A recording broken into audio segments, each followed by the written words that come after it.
Ẹ̀mí alóore àdàbà ẹ̀mí alóore àdàbà ẹ̀mí alóore àdàbà ẹ̀mí alóore àdàbà àdójú ire ẹ̀tọ́ wá wá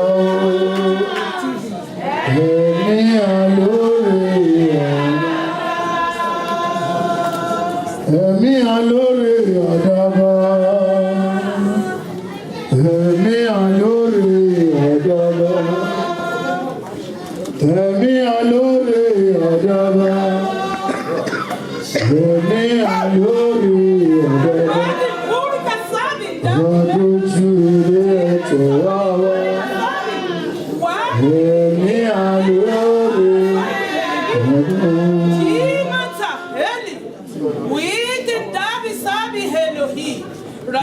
àdàbà àníṣọ́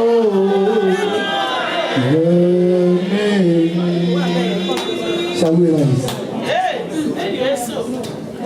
Àdàbà àníṣọ́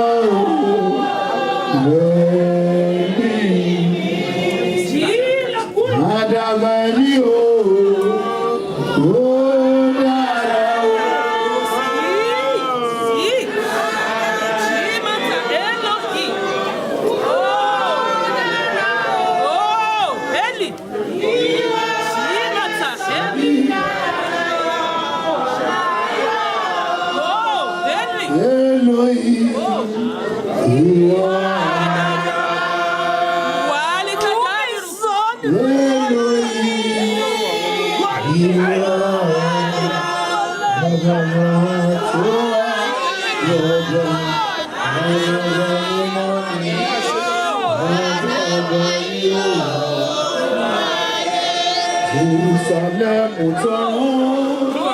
Ìlú ológo, ìlú àwọn mímọ́ ni, Olúwa mú mi dé rẹ̀, ìlú àwọn mímọ́, orí tí wúlé nígbà tí mo gbóhùn.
Jeremiah,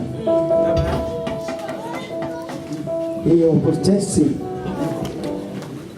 What God called Moses, he protested. David too. God only is the creator. He has authority over his creation. and can do whatever he likes in his creation. There are times when we do not understand the dealings of God with us. But he said, I told you that I go.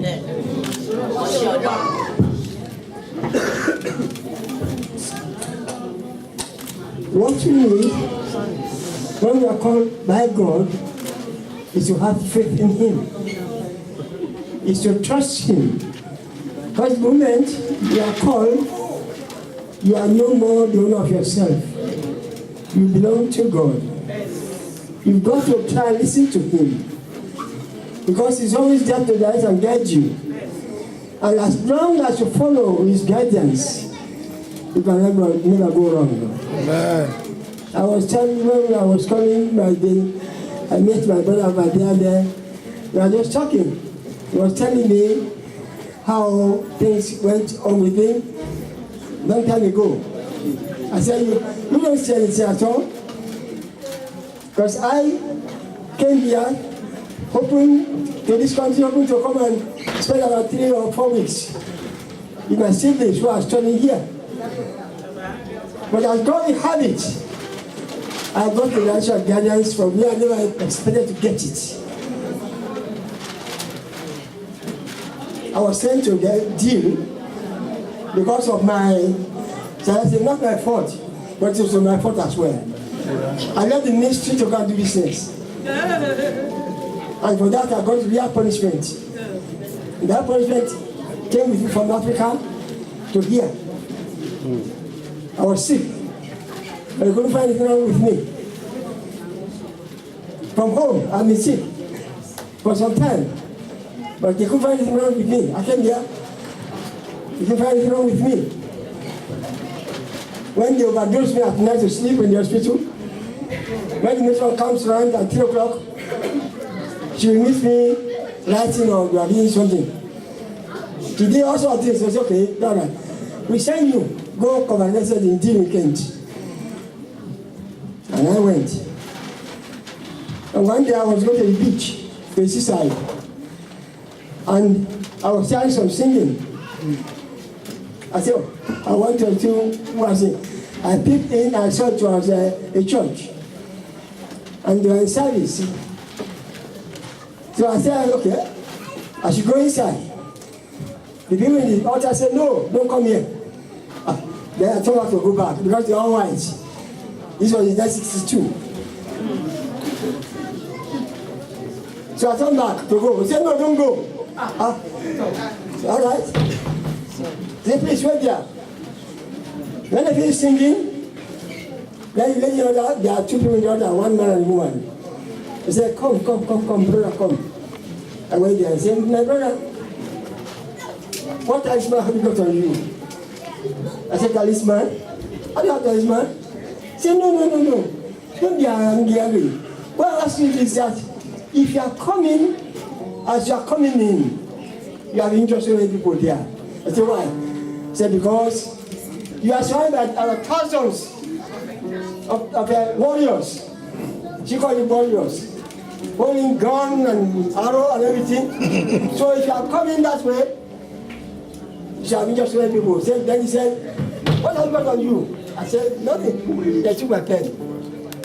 And she said, my brother, you came to this country in a hurry. Don't go back in a hurry. Because if you do, you are going to lose the best part of your life. This was 1962. So because I was a man, he said, you left the country a long time. I said, yes. Because I left Nigeria in 1952. I was traveling all over the place.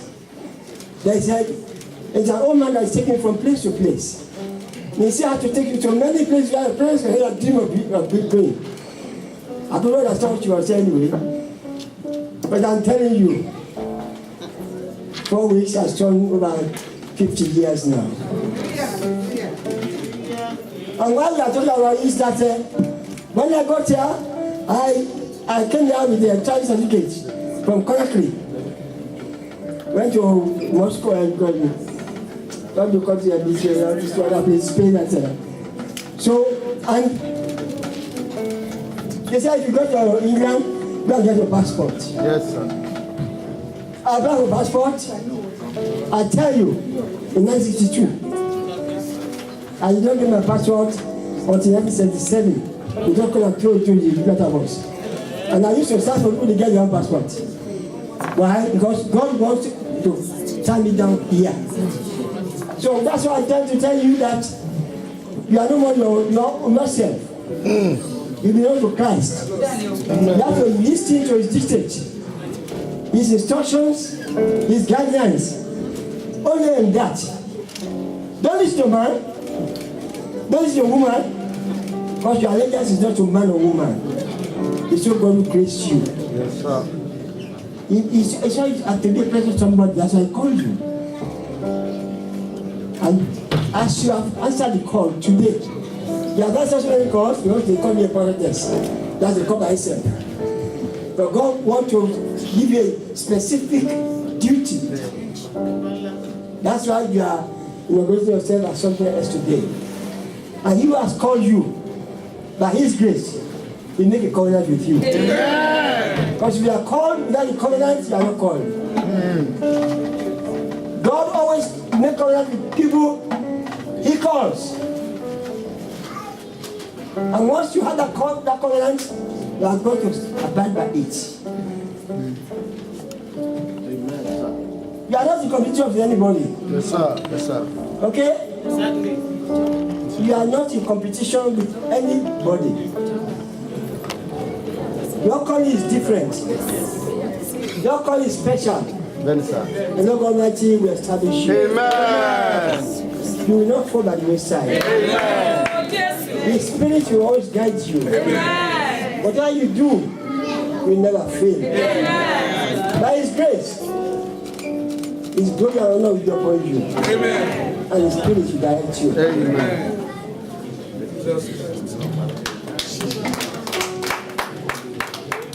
Ọlọ́run Olódùmarè. Wọ́n tó pè mí, ó yàn mí, ó ṣe mí lógo. Ṣé ọba ẹ̀rọ ni? Dásí, àmọ́, ìrànlọ́wọ́. Nínú iṣẹ́ ìgbàlá má jọ̀rọ̀ jẹ. Pàwọ́ náà. Ayé kọ́ máa di díẹ̀. Ọ̀pá kọ́ máa jọ̀ ọ́. Bàbá, lọ́kọ̀ ní ìdìbàjọ́ Olúwa. Kó má ṣubú ẹ̀mí. Kó má ṣubú ara. Kó rẹ̀ kó má tó fún ìgbàlódé. Káyọ̀ bá yọ̀ lógo. Lórúkọ ti bàbá. Lórúkọ ti ọmọ. Lórúkọ ọ̀rẹ́ mi mọ́. Lórúkọ Jésù lọ wa. Àmín. Àmín. Àmín lórúkọ Jésù. Say hallelujah. Hallelujah. Hallelujah. Hallelujah. Hallelujah. Hallelujah. Hallelujah. Hallelujah. Hallelujah. Hallelujah. Hosanna. Hosanna. Hosanna. Hosanna. Hosanna.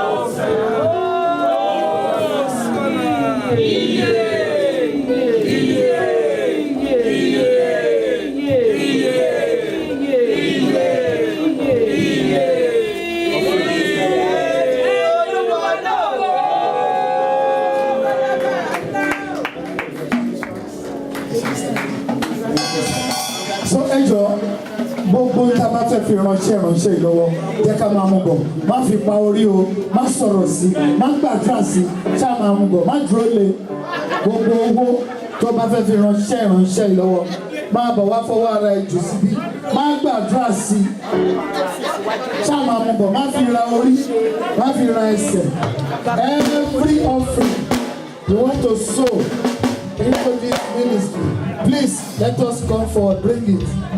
Don't rub it on your head. Don't stand on it. Don't do any deliverance work with it. Just bring it. God sees your heart. Ìpìlẹ̀ tí Jésù fi lélẹ̀ lẹ́yìn ìbàbá aládùúrà kọ́. Ẹ̀dá máa ṣe rọ́gbé, ó yẹ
bàbá ọba tí gbé mi.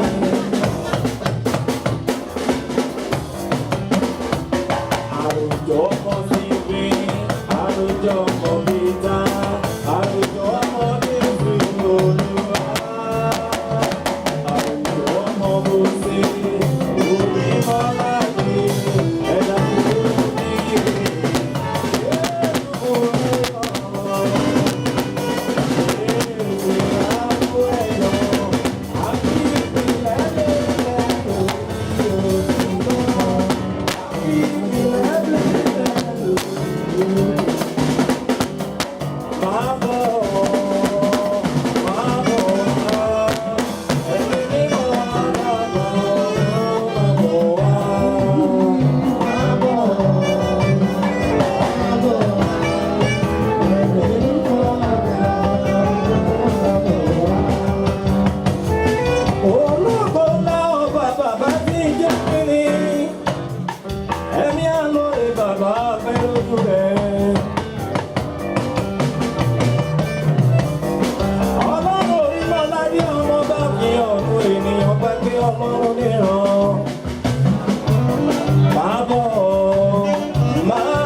Àtinúwá àwọn ọmọ rẹ Olúwa bá wa yà sí mímọ́. Ó lọ sínú àpò ìṣúra iṣẹ́ ìránṣẹ́ yìí. Olúwa jẹ́ kó lè lọ fún ìgbélékè orúkọ rẹ.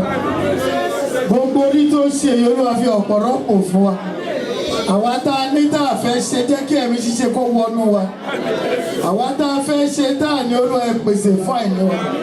Nítorí ọlọ́mọ ìkànṣó Jésù Kristi Olúwa wa. Praise the Lord. I just want to call on Prophetess Ronke to just say a word, and thereafter we'll be on our way. Thank you.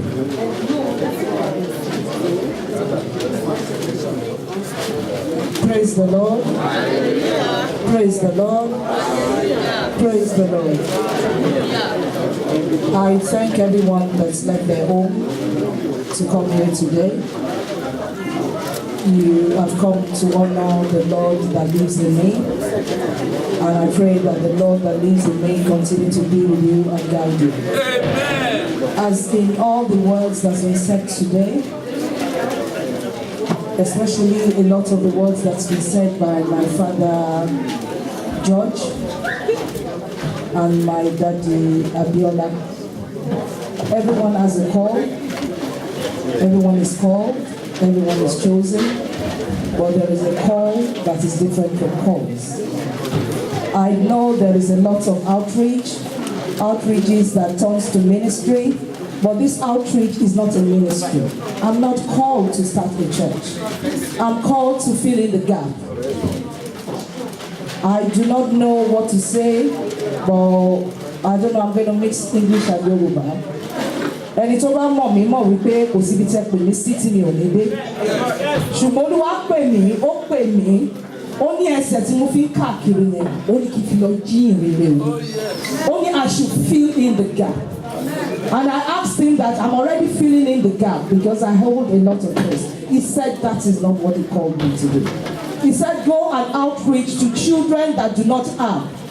Go to widowers that do not have. Do programs and use this program to enrich these people. And I asked, I said, there's a lot of churches we should be doing that. He said there is churches, but he has called me to do a job. So you will see me in your churches. I do not have a church. I do not have a day for fellowship. I would have a day for program that when we do a program, anything we get might be to the widows, might be to the homeless. We might feed the homeless. We might go on retreats. A lot of us calls ourselves Woli.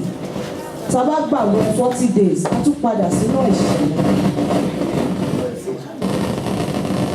But maybe 40 days is just a landmark we're marking. Maybe we just need a day to meet with Christ. We're going to be going for retreats. That is what I'm called for.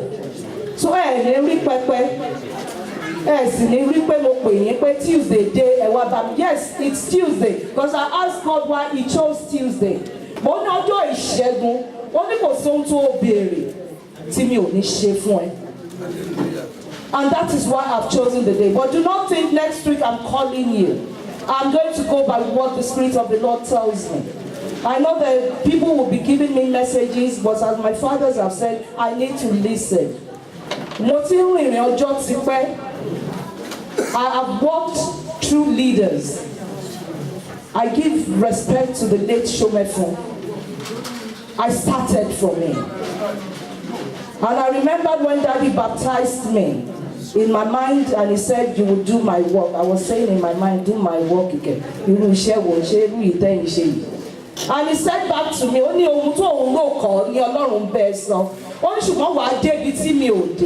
I just felt, Daddy, don't leave it. But I've had this call to start a ministry, to start an outreach. But I said to God, I need to crawl before I work. I have served. I left there, I went to Mama Ogunleye. Within that time, I worshipped with Mama Olayinka. And within that time, I have worked. And I ended up in St. James's Redemption, Bokiayo. I have served in St. James's Redemption going to 23, 24 years. Tí ọmọ bá wà ní ibì kan, tí ó bá mú èso rere jáde, then she is useless. But I thank the Lord that He made His name manifested in my life. Mo ti ń gbé ọ̀rọ̀ yìí rí pé màá ṣe èèyàn, ṣùgbọ́n Olúwa ní ṣé èèyàn ni mo fẹ́ ṣe àbí òun ni. And I'm listening because I have suffered. Ibi tó yẹ kí n wà kọ́ ni mo wà nítorí pé mi ò gbọ́. And I do not want to continue like that in 2017. So I'm just praying and I'm asking for everybody's guidance. I'm asking for everybody saying, "My business, I might not have this opportunity again." No. But I thank the Lord today that even Baba Laro is not here. I was blessed by a father that I've looked onto for years. And that is Baba Biola. I thank the Lord for everybody that is here. One of my fathers said, go to Mama stadium by. And I'm seeing him here today. Mo kéré gan, ṣùgbọ́n mo béèrè fún ìpè tuntun. Èyí tí mi ò rìn inú ẹ̀ rí, èyí tí mi ò lò rí. Pẹ̀lú àṣẹ gbogbo ẹ̀yin tẹ́ jókòó tẹ́ wà nínú Ọlọ́run, mo mọ̀ wípé mi ò ní ṣubú. Mo yan Ọláyínká ó ti ń pọ̀ mí lọ́jọ́ pípẹ́ mi ò ní ṣubú. Kí Olúwa kó dúró tì mí, kí Olúwa kó sìn mí. Jésù. Thank you very much. The Lord will continue to be with you. The Lord is going to strengthen you in Jesus Christ's name. Can we please be on our feet while I ask Mommy Olayinka to just bless us as we be on our way. Special Mother Prophetess Judy Olayinka to just say motherly words.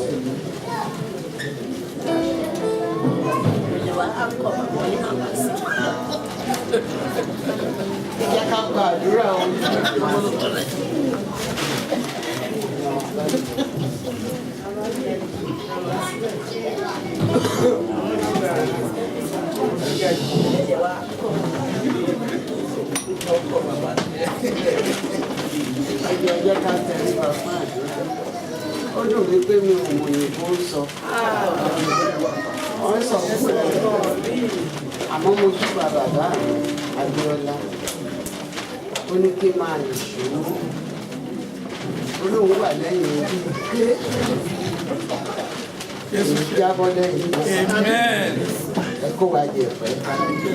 Bákan náà mo dúpẹ́ lọ́wọ́ Ọlọ́run ní ibi tí Ọlọ́run mú wa dé lónìí. Ẹ̀rí tó bá jẹ́ pé mo ti gbọ́ pé aṣọ àdúrà la máa wọ̀ ni èmi lè ní àwọn bíi mẹ́ta kan síbi tí mo lè sáré wọ̀. Àmọ́ gẹ́gẹ́ bí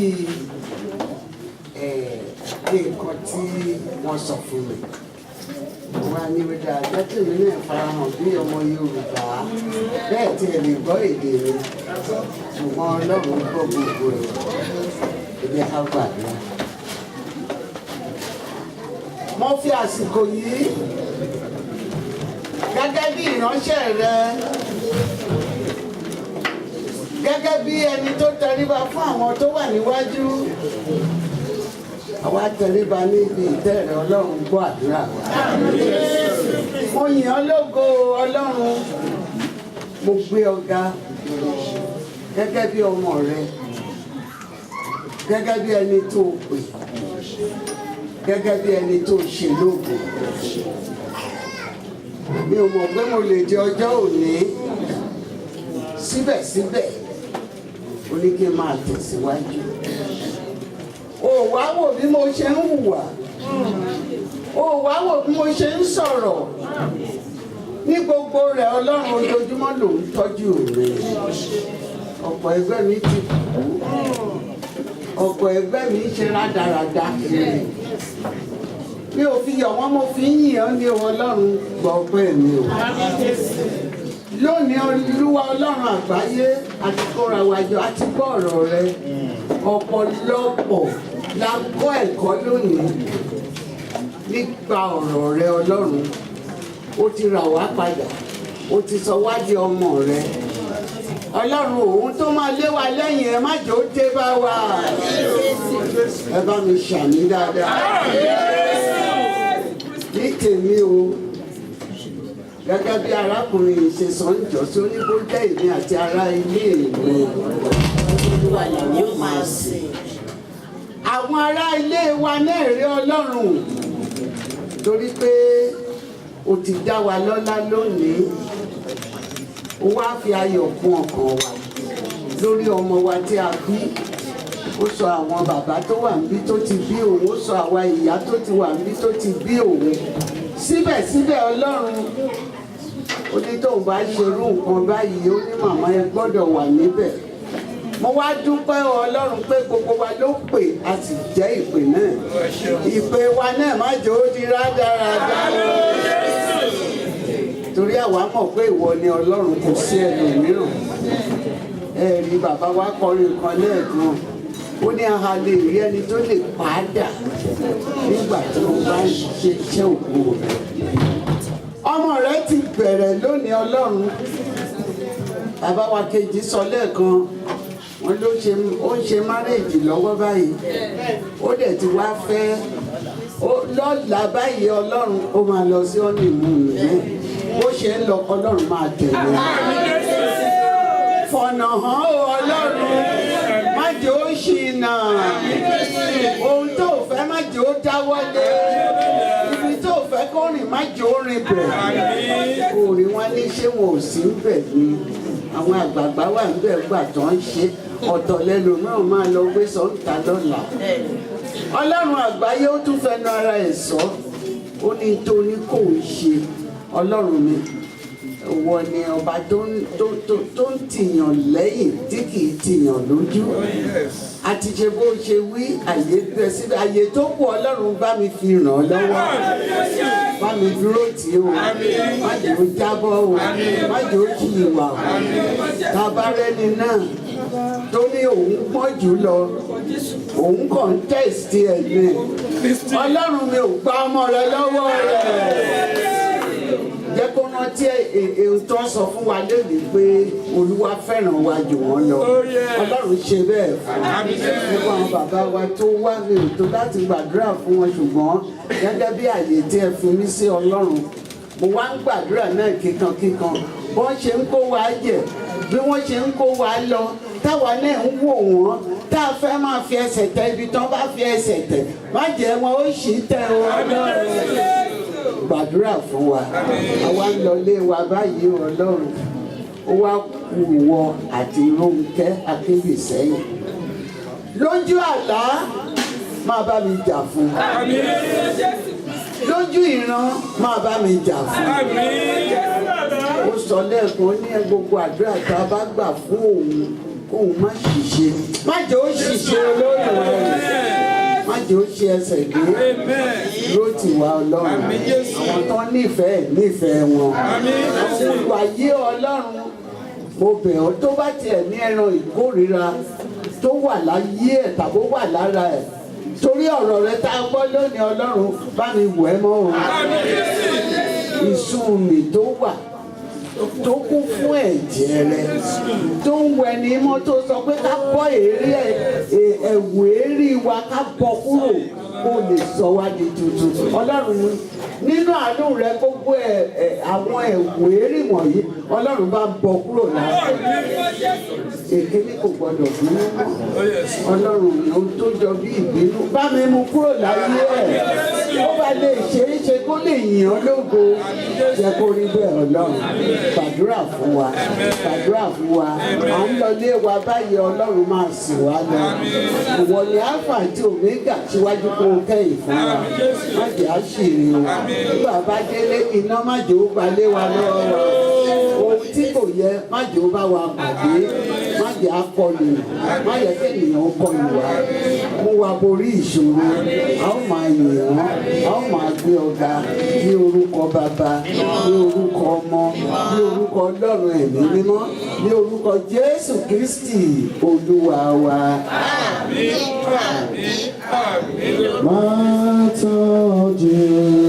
Just one verse and our Father will sing please. Just one verse.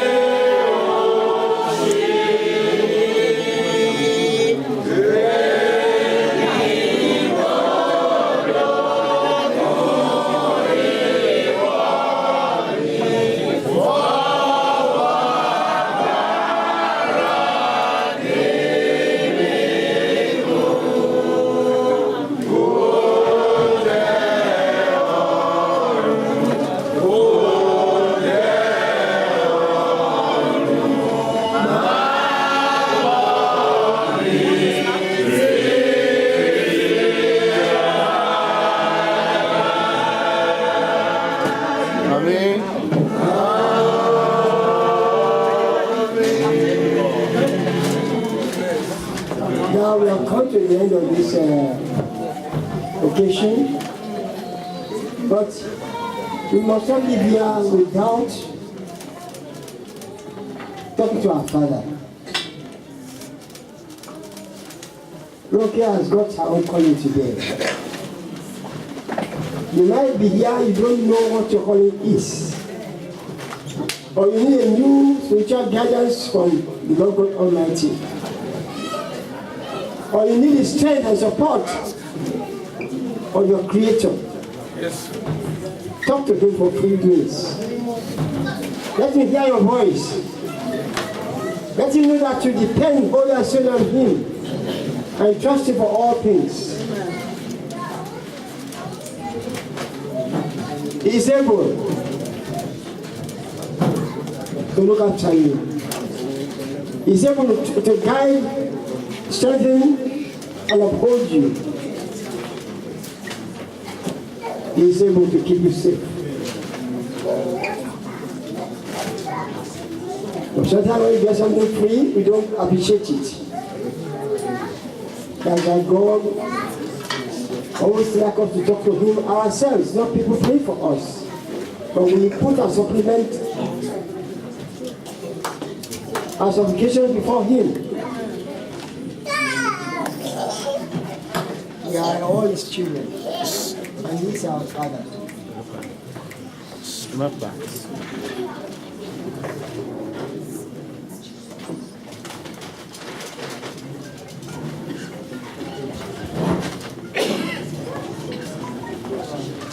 Amen. Amen. Amen. Amen. Amen. Amen. The Lord's Prayer.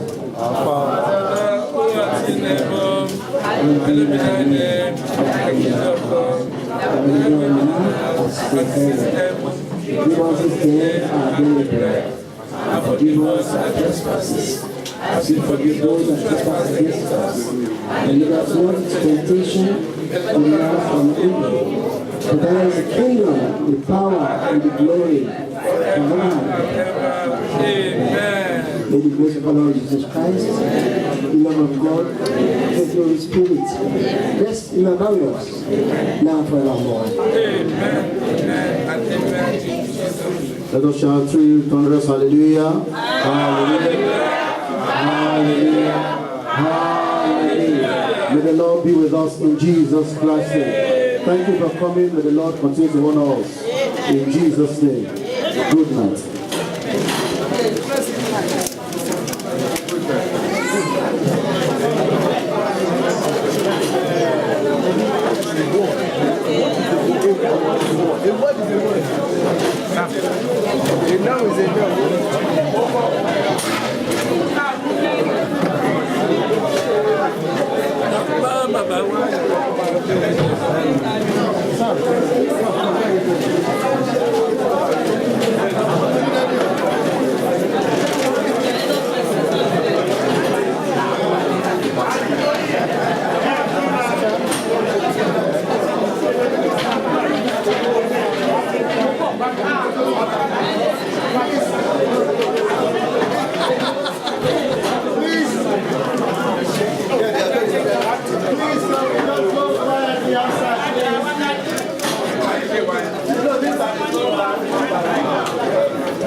Your camera don't break it.